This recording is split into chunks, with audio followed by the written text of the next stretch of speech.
Hello बच्चों, let's read this question. This question says that the drug AZT functions by. तो basically इस question में हमसे पूछा गया है कि जो AZT ड्रग होती है वो कैसे फंक्शन करती है. Option 1, blocking the production of envelope protein.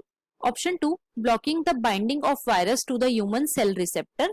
Option 3, blocking the production of capsid protein. And option 4, inhibiting the replication of viral nucleic acid. अब अगर इस क्वेश्चन के मैं की कॉन्सेप्ट की बात करूं तो इस क्वेश्चन का जो की कॉन्सेप्ट है वो है AZT drug. Let me right it over here. It is AZT drug. अब बच्चों जो AZT ड्रग है इसकी फुल फॉर्म है एजिडो थाइमिडीन ड्रग. राइट. और ये जो AZT ड्रग है ये मेनली यूज होती है बच्चों एड्स के ट्रीटमेंट के लिए.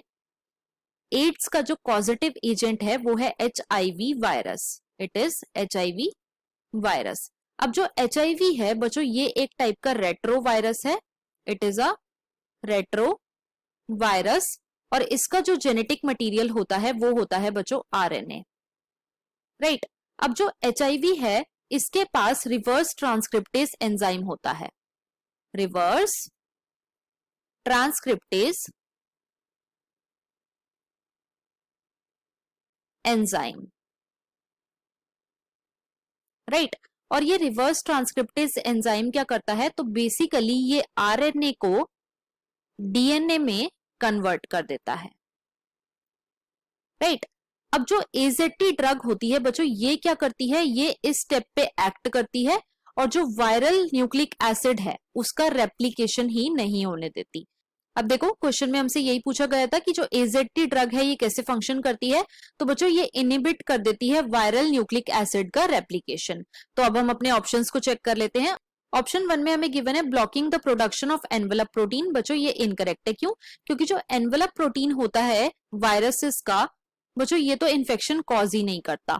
ऑप्शन 2 में हमें गिवन है blocking the binding of virus to the human cell receptor. ये इनकरेक्ट है. ऑप्शन 3 में हमें गिवन है blocking the production of capsid protein. ये भी इनकरेक्ट हो जाएगा. और ऑप्शन 4 में हमें गिवन है inhibiting the replication of viral nucleic acid. तो ये बच्चों बिल्कुल करेक्ट ऑप्शन है.